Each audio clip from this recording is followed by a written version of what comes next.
आणि यानंतर आपण थेट जाऊयात आरोग्यमंत्री राजेश टोपे बोलतायत। आजच्या टोटल ॲक्टिव्ह केसेस ह्या 6,74,000 आहेत आणि मला यात एक समाधानाची बाब सांगितली पाहिजे की काल डिस्चार्ज झालेला जो आकडा आहे तो 71,786 आहे आणि त्यामुळे एक मोठा डिस्चार्ज झाला आहे आणि त्यामुळे रिकव्हरी रेटसुद्धा 3% वाढला, जो 81 वरून आता 83.5 पर्यंत त्या ठिकाणी रिकव्हरी रेट गेलेला आहे। कालचा आकडा हा नेहमी आपण 60-70 हजाराच्या 70 हजाराच्या दरम्यान बघत होतो, 48,700 आहे। त्यामुळे काल कमी झाला। आपण अपेक्षा करूया की एक पीक आता येऊन खाली खालीच आता आकडे जावेत अशी अपेक्षा निश्चित प्रकारे करूया आणि तशी आशा आपण निश्चित प्रकारे करूया। मला सर्वात महत्त्वाचे हे सांगायचं आहे की काल महाराष्ट्राने देशाच्या सर्व राज्यांच्या तुलनेमध्ये आणि महाराष्ट्राचाही स्वतःचा रेकॉर्ड ब्रेक करण्याचं काम म्हणजेच 5,34,372 एवढे काल लसीकरणाच्या केसेस केल्या। मला हेच सांगायचं आहे की महाराष्ट्रामध्ये 8 लाख करण्याची कॅपॅसिटी आहे। तेवढे जर आपल्याला देऊन दाखवले तर आपण ते एका दिवसात तेवढे करू शकतो, पण त्यासाठी जॉग्राफिकल डिस्टन्स मोठा असल्यामुळं त्याचे जर एक आठवड्याचा साठा असेल तर आपण ते 4,193 एवढ्या सेंटर्सवर पसरवू शकतो आणि त्यातून 8 लाख केसेस रोज करू शकतो।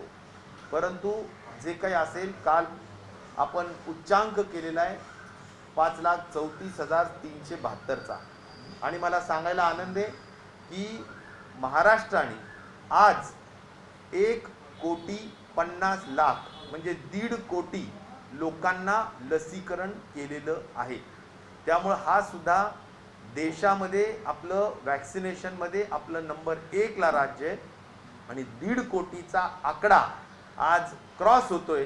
हे नक्कीच मला आपल्या सर्व आरोग्य कर्मचाऱ्यांच्या दृष्टिकोनातून एक अभिनंदनीय बाब या ठिकाणी सांगायची आहे आणि त्यांचं मी मनपूर्वक अभिनंदन करतो, आभार मानतो की त्यांच्या या सगळ्या अथक प्रयत्नातूनच या संपूर्ण गोष्टी त्या ठिकाणी पूर्ण होऊ शकल्या, ज्यामध्ये डॉक्टर्स असतील, स्टाफ नर्स असतील, काम करणारे सर्व आमचे आरोग्य विभागाचे कर्मचारी असतील।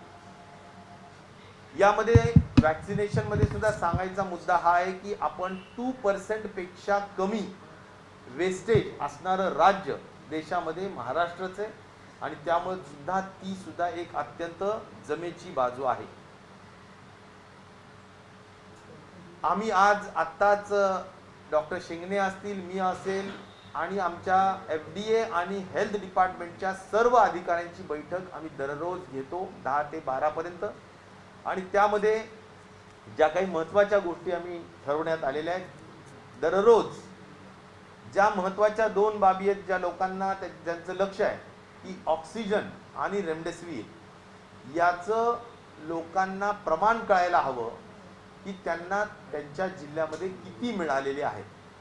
त्यामुळे त्याचं दररोजचं बुलेटिन आणि त्याचं दररोजचं वेबसाईटवर टाकण्याचं काम हे निश्चित प्रकारे हेल्थ डिपार्टमेंट आणि FDA डिपार्टमेंटच्या वतीनंही केलं जाईल आणि माझ्या स्वतःच्याही फेसबुक आणि सगळ्या ह्याच्यावर जसं आम्ही रोजचे आकडे टाकतो त्या पद्धतीनं ते सुद्धा दररोजचं ट्विटर आणि संपूर्ण सोशल मीडियामध्ये या बाबी लोकांना स्पष्ट केल्या जातील, जेणेकरून लोकांना कळावं की त्यांच्या जिल्ह्यामध्ये रेमडेसिवीर किती आलेलं आहे, त्यांच्या जिल्ह्यामध्ये ऑक्सिजन किती आलेलं आहे, हे पारदर्शकपणे सगळ्यांना कळावं।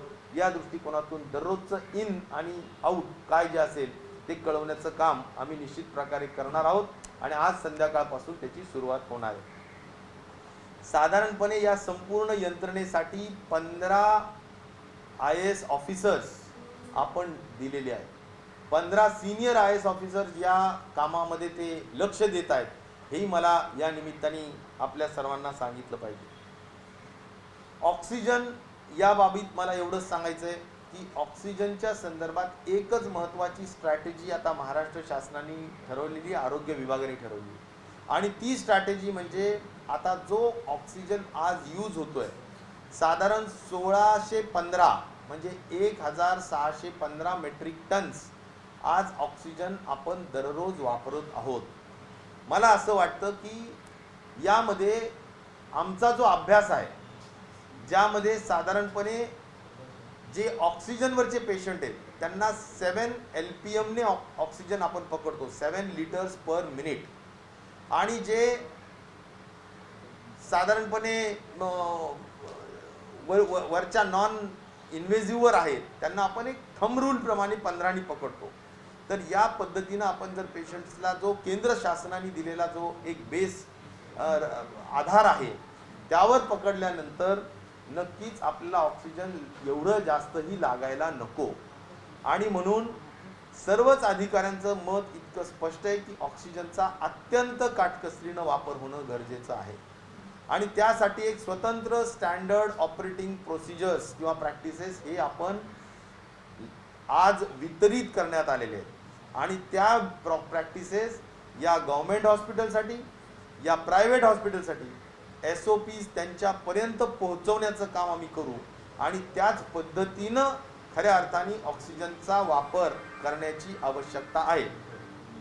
मग ज्यामध्ये काही गुड प्रॅक्टिसेस काय आहेत, तर साधारणपणे नंदुरबार या ठिकाणी खूप चांगली प्रॅक्टिस सुरू झालेली की ऑक्सिजन सिस्टर किंवा ऑक्सिजन नर्स आपण म्हणतो की जी 50 पेशंटच्या मागे एक असते आणि तिने फक्त एकच बघायचं की ऑक्सिजनची बचत कशी करता येईल. म्हणजे बऱ्याचदा पेशंट्स आपल्या टॉयलेट्सला जातात, कधी कधी ते काढून ठेवतात आणि तसेच जातात, युरिनलला जातात तसेच जातात, काही चर्चा करायची असते ते काढून ठेवतात आणि तसेच ठेवतात. बऱ्याचदा SpO2 पर्सेंटेज जरा बऱ्यापैकी चांगल्या लेवलला आलेलं असतं तरीसुद्धा त्यांना जास्त ऑक्सिजन दिलं जात असतं, तर ते टेपर केलं पाहिजे, ते कमी केलं पाहिजे. अशासाठी ऑक्सिजन सिस्टर किंवा ऑक्सिजन नर्स ज्याला म्हणू ते आपण सर्वदूर सगळ्या हॉस्पिटलमध्ये आपण करण्याचा निर्णय घेत आहोत. प्रत्येक हॉस्पिटलमध्ये आपण जी काही आता काल वेदांताला काही लोक म्हणत होते की बाबा नाही जास्तीचं काही ऑक्सिजन वेळेवर नाही आलं वगैरे वगैरे, ह्या ज्या काही गोष्टी असतात या सगळ्यांसाठी थोडंफार प्रत्येक हॉस्पिटलमध्ये एक स्टँड बाय ऑक्सिजनचं स्टोरेज असायला हवं. ते पण त्यांनी करायला हवं असं पण आम्ही त्यांना सूचित केलेलं आहे. या व्यतिरिक्त प्रत्येक हॉस्पिटलचं ऑक्सिजन ऑडिट हे मस्ट असणार आहे. तुम्ही किती ऑक्सिजन घेताय, तुम्ही किती ऑक्सिजन वापरताय आणि त्यामुळे स्टँडर्ड रूलपेक्षा किंवा स्टँडर्ड नॉर्मपेक्षा तुम्ही किती जास्त वापरताय हे आम्हाला त्यांच्या निदर्शनास आणून द्यायचं आहे. त्यामुळं हॉस्पिटल ऑडिट हे आम्ही मस्ट करणार आहोत आणि त्यासाठी ती कमिटी, त्या हॉस्पिटल ऑडिटची कमिटी त्या हॉस्पिटलनी केलीच पाहिजे आणि त्याच्यावर आपल्या प्रशासनाचं सुद्धा लक्ष राहील. आणि जे हॉस्पिटल जास्त ऑक्सिजन गरजेपेक्षा वापरत असतील, सूचनेपेक्षा जास्त वापरत असतील, मला वाटतं त्यांच्यावर कार्यवाही सुद्धा करावी लागेल. बऱ्याचदा ज्या काही जिल्ह्यांना वाटप असतं, ॲलोकेशन असतं, त्या जिल्ह्यांमध्ये सुद्धा याच हॉस्पिटलच्या अशा पद्धतीनं त्या जिल्ह्यांचं ऑक्सिजन ॲलोकेशन वाढत आहे. आणि त्यामुळं असं होऊ नये की ज्या जिल्ह्यांना कमी ऑक्सिजन एखाद्या जिल्ह्याला गरज नसताना सुद्धा ते हवेतलं ऑक्सिजन वापरायचं. आणि त्या दृष्टिकोनातून जसं मी नेहमी सांगितलेलं आहे की जवळजवळ 11 ते 12% जे काही ऑक्सिजन हवेत असतं ते आपण वापरायला पाहिजे आणि त्याचा उपयोग आपल्या हॉस्पिटलच्या दृष्टिकोनातून, पेशंटच्या दृष्टिकोनातून केला पाहिजे. त्याचबरोबर साधारणपणे आम्ही मी जसं म्हणालो की महाराष्ट्रामध्ये 6 ठिकाणी ऑक्सिजन गॅस निर्माण होतो. आता तो गॅस त्याला बॉटलिंग प्लांट टाकायचं म्हटलं तर वेळ लागेल, म्हणून त्याच ठिकाणी आपण जर का हॉस्पिटल बेड्स टाकले आणि हॉस्पिटल निर्माण केलं तर बरं होईल. तर त्याचं पहिलं उदाहरण हे JSW जे काही आपला स्टील प्लांट आहे पेनमध्ये, अगदीच स्पेसिफिक गावाचं नाव सांगितलं तर दोलवी या ठिकाणी पेनमध्ये जे आहे त्या ठिकाणी एकूण 300 बेडेडचं ऑक्सिजन निर्माण होऊ शकतं आणि हळूहळू एक्सपांड करता येईल. पण 100 बेडेडचं त्या ठिकाणी हॉस्पिटल टाकण्याची कार्यवाही कलेक्टरच्या नियंत्रणाखाली सुरू केलेली आहे. JSW त्याला सगळं मदत करत आहे. हा झाला एक ॲडिशनल विषय. ऑक्सिजनच्या संदर्भात आम्ही एवढ्यावर थांबलेलो नाही, तर ऑक्सिजनला ग्लोबल टेंडर काढण्याचा जो निर्णय झाला होता त्याची प्रक्रिया पूर्ण झालेली आहे आणि त्याची प्रक्रिया पूर्ण करून ग्लोबल टेंडर इश्यू झालेलं आहे. त्यामुळं ग्लोबल टेंडरमध्ये अनेक देशातून आपल्याला 5 आयटम्स आपण ग्लोबल टेंडरमध्ये मागणी केलेली आहे. पहिलं ऑक्सिजन कॉन्सन्ट्रेटर इक्विपमेंट, दुसरं PSA प्लांट ज्याचा मी उल्लेख करतोय ते PSA प्लांट हे सुद्धा मोठ्या पद्धतीनं आपण त्या ठिकाणावरून मागत आहोत. त्यामुळे जवळजवळ आपल्याला जर अगदी स्पेसिफिक सांगायचं म्हटलं तर 132 PSA प्लांट आपण ग्लोबल टेंडरमधून मागत आहोत. ऑक्सिजन कॉन्सन्ट्रेटर 40,000 आपण ग्लोबल टेंडरमध्ये मागत आहोत. 27 ऑक्सिजन ISO प्लांट टँक ज्याला म्हणू आपण की जे स्टोरेजसाठी फक्त स्टोरेजसाठी असतील. डिव्हिजनल हेडक्वार्टरला जरी आपण ठेवले तरी सुद्धा त्याचा खूप मोठा उपयोग एक बफर स्टॉक करण्याच्या दृष्टिकोनातून ते आपण मागवत आहोत. 25,000 metric ton oxygen liquid oxygen ते सुद्धा आपण त्या ठिकाणी मागणी करत आहोत. आणि रेमडेसिवीरचं इंजेक्शन्स हे 10 लाख नग म्हणजे 10 लाख वायल्स आपण त्या ठिकाणी मागवत आहोत. तर अशा पद्धतीनं ह्या ग्लोबल टेंडर इश्यू झालेलं आहे. आपण त्याचा 3 दिवसाचा कालावधी दिलेला आहे. त्या अनुषंगाने लवकर कसे निर्णय होता येईल या बाबतीत ही एम्पावर्ड कमिटी जी आहे त्यांना पूर्ण अधिकार दिलेले आहेत.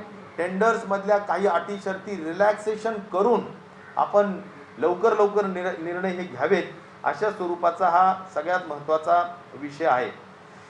याला आपण टेंडर पण म्हणू शकतो किंवा याला आपण एक्सप्रेशन ऑफ इंटरेस्ट सुद्धा म्हणू शकतो की आम्हाला हे पाहिजे, तुम्ही आम्हाला कोट करा काय तुम्हाला तुमचे रेट्स असतील तर त्याला आपण एक्सप्रेशन ऑफ इंटरेस्ट EOI हा जो आहे तो आम्ही इश्यू करण्यात आलेला आहे हेही मला या निमित्ताने सांगितलं पाहिजे. रेमडेसिवीरच्या हद्दीपर्यंत मला एक सांगायचं आहे की रेमडेसिवीर केंद्र सरकारने जे 2,59,60,000 जे काही आपल्याला राज्याला कोटा दिला होता त्यामध्ये वाढ करून 4,37,000 एवढा जो कोटा दिलेला आहे त्यामुळे थोडा रिलीफ मिळालेला आहे. मी म्हणणार नाही पूर्ण रिलीफ मिळाला आहे कारण दररोजचं आपली मागणी वाढत असलेल्या संख्येच्या दृष्टिकोनातून 60,000 आहे. पण आपल्याला ते 26,000वरून आता कुठेतरी आपण 40,000च्या दरम्यान आलेलो आहे. रिलीफ नक्की मिळाला आहे परंतु पूर्ण आपल्याला समाधान प्रत्येक रेमडेसिवीर वापरच्या गरज असणाऱ्या पेशंटला सगळ्यांना 100% समाधान करताच येईल असं नाही. पण याचा अर्थ हाही आहे की रेमडेसिवीरचा सुद्धा वापर अत्यंत ज्युडिशियसली करणं गरजेचं आहे. गरजेचे असतील त्याच लोकांना रेमडेसिवीर द्यावं. अननेसेसरीली रेमडेसिवीर देण्याचे परिणाम सुद्धा पोस्ट कोविड खूप भयानक असतात. याचंही पेपर्स अनेक उदाहरणांवरून त्या ठिकाणी लक्षात आलेले आहे. त्यामुळं एक आहे की त्याचा वापर फार ज्युडिशियसली होण्याची गरज आहे एवढं मी या निमित्ताने सांगेन. आणि महत्त्वाचा मुद्दा आहे तो वॅक्सिनेशनचा. तर वॅक्सिनेशनच्या संदर्भात मी जसं सांगितलं की 1.5 कोटी वॅक्सिनेशन आपण आत्ता केलेत आणि जवळजवळ 5,34,722 काल आपण वॅक्सिनेशन केले. हे दोन्ही आकडे फार महत्त्वाचे आहेत. आणि आता मला एवढंच सांगायचं आहे की 1 मेची वाट सगळेजण पाहत आहेत. 1 मेची वाट पाहत आहेत ज्यामध्ये 18 वर्षाच्या तरुण मुलांपासून तर 44 वर्षाच्या लोकांपर्यंतचं वॅक्सिनेशन स्टेटची जबाबदारी म्हणून राज्य शासनाने सांगितलेली. आपण ही जबाबदारी स्वीकारण्यासाठी तयार आहोत. आपलं कॅबिनेटला त्याची नोटसुद्धा आमच्या विभागाच्या वतीनं तयार करून आम्ही पाठवलेली आहे. कॅबिनेट आज होईल उद्या होईल त्यावेळेस त्यामध्ये चर्चा होऊन योग्य तो निर्णय निश्चित प्रकारे त्या संदर्भातला होईल. यात आम्ही नक्कीच म्हणतो आहोत की आपल्या सगळ्या जवळजवळ 5,71,00,000 लोक हे 18 ते 44 वयोगटातले आहेत. आणि या वयोगटातल्या लोकांना जर आपल्याला 2 वॅक्सिनचे डोसेस द्यायचे असतील तर आपल्याला 12 कोटीच्या दरम्यान वॅक्सिन्स लागणार आहेत, डोसेस लागणार आहेत. आणि त्यामुळे त्याचा खर्च जवळजवळ 7,500 कोटीच्या वर जाईल. प्रश्न एवढाच आहे की आता आपल्याला सगळ्यांना फ्री द्यायचं का आपल्याला इकॉनॉमिकली वीकर सेक्शन किंवा आर्थिक दुर्बल घटकांना फ्री द्यायचं. या सगळ्या संदर्भातला जो निर्णय आहे तो आता कॅबिनेटमध्ये घेतला जाईल. आमच्या विभागाच्या वतीनं आम्ही नोट पुटअप केलेली आहे. वेगवेगळे पर्याय दिलेले आहेत. फ्री दिलं तर असा खर्च होईल, कमी दिलं तर असं होईल, वेगवेगळे पर्याय दिलेले आहेत. कॅबिनेटमध्ये सविस्तर चर्चा होऊन कॅबिनेटमधला निर्णय अंतिम माननीय मुख्यमंत्री त्याबाबतचा जाहीर करतील. तर या सगळ्या गोष्टी जरी काही असल्या तरी सुद्धा अवेलेबिलिटी हा सगळ्यात मोठा चॅलेंजिंग विषय आहे. जरी प्रत्येक राज्य तयार असेल, विकत घ्यायलाही तयार असेल, पैसे खर्च करायलाही तयार असेल तरी सुद्धा अवेलेबिलिटी हा सगळ्यात मोठा चॅलेंज आहे. आणि म्हणून माझ्यासारख्याला प्रश्नचिन्ह आहे की आम्ही खरेदी करायला तयार आहे, परंतु आज अनेक लोक, आता डॉक्टर व्यास यांचं जे आमचे प्रधान सचिव आहेत आरोग्य विभागाचे, त्यांनी पत्र लिहिलंय, सिरमला पत्र लिहिलंय कोविशिल्डसाठी, भारत बायोटेकला पत्र लिहिलंय कोवॅक्सिनसाठी, परंतु त्या पत्रांचे कुठले रिप्लाय अजून आलेले नाही. 2 दिवस झाले आणि त्यामुळं आम्ही वाट बघतोय की त्यांना आम्ही स्पष्ट सांगितलं की आम्हाला 12 कोटी डोसेस पाहिजेत, तुम्ही हे देणार का, तुमचा शेड्यूल कसा असेल, तुम्ही किती रुपयात देणार आणि त्या पद्धतीने आम्ही कसं पेमेंट करायचं, ह्या सगळ्या गोष्टींचं पत्र मी तुम्हाला आजही म्हटलं तरी प्रेसला आता दाखवू शकतो की त्या पद्धतीनं ते सगळं त्या ठिकाणी पत्र आपण दिलेलं आहे. त्यामुळे ह्या पत्राचं मागणीचा अर्थच एवढा आहे की या पत्राच्या माध्यमातून आपण अतिशय कटिबद्ध आहोत वॅक्सिनेशनसाठी, हे मला या निमित्ताने सांगायचं आहे. त्यामुळे दोन्ही महत्त्वाच्या देशाच्या कंपनीजला आपण पत्र लिहिले की आम्हाला 12 कोटी वॅक्सिन्सचे डोसेस पाहिजेत, त्याचा शेड्यूल तुम्ही आम्हाला सांगा, त्या पद्धतीनं त्याचे रेट सांगा आणि आम्ही त्या पद्धतीनं खरेदी करूया.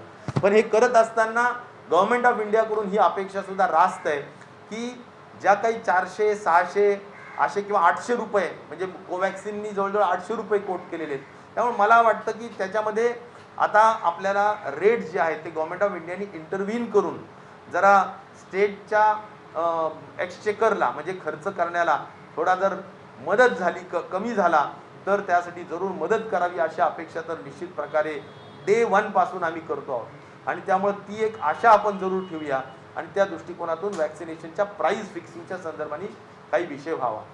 दुसरं एक नक्कीच आहे की अवेलेबिलिटी हा चॅलेंज आहे, प्राईसच्या संदर्भात मी बोललेलो आहे आणि सगळ्यात महत्त्वाचं या सगळ्या संदर्भाने जर म्हटलं तर 1 मेला आता जर वॅक्सिन्स उपलब्धच नसतील तर मग कसं द्यायचं, हा प्रश्न सगळ्या राज्यांपुढे येणार आणि त्यामुळं जसं आता कोविशिल्ड आम्हाला सांगितलं टाकलेलं आहे की 20 मेच्या नंतरच बोलावं, कारण त्यांचं जेवढे काही उत्पादन क्षमता आहे त्याची ते सगळे तिकडं देत आहेत किंवा ते आम्हाला देऊ शकणार नाहीत आज, असं तरी आपल्याला त्या ठिकाणी सांगण्यात आलेलं आहे.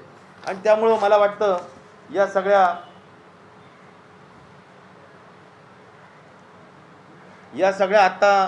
झालेल्या बाबींच्या अनुषंगाने म्हणजे मला सांगायला मनातून आनंद आहे की आजच्या या क्षणाला, कारण आम्ही दररोजचं मॉनिटर करतो की वॅक्सिन किती झालं, तर या क्षणाला वॅक्सिन्स आम्ही जे काही दिलेले आहेत ते 1,50,02,401 हे अगदी रिअल टाईम डेटा ज्याला म्हणू आपण, म्हणजे 1.5 कोटी क्रॉस झाल्याचं एक समाधान मी या निमित्ताने निश्चित प्रकारे व्यक्त करतो आणि पुन्हा एकदा आमच्या हेल्थ कर्मचारी आणि सर्व लोकांना आणि जनतेला सुद्धा आभार मानेल.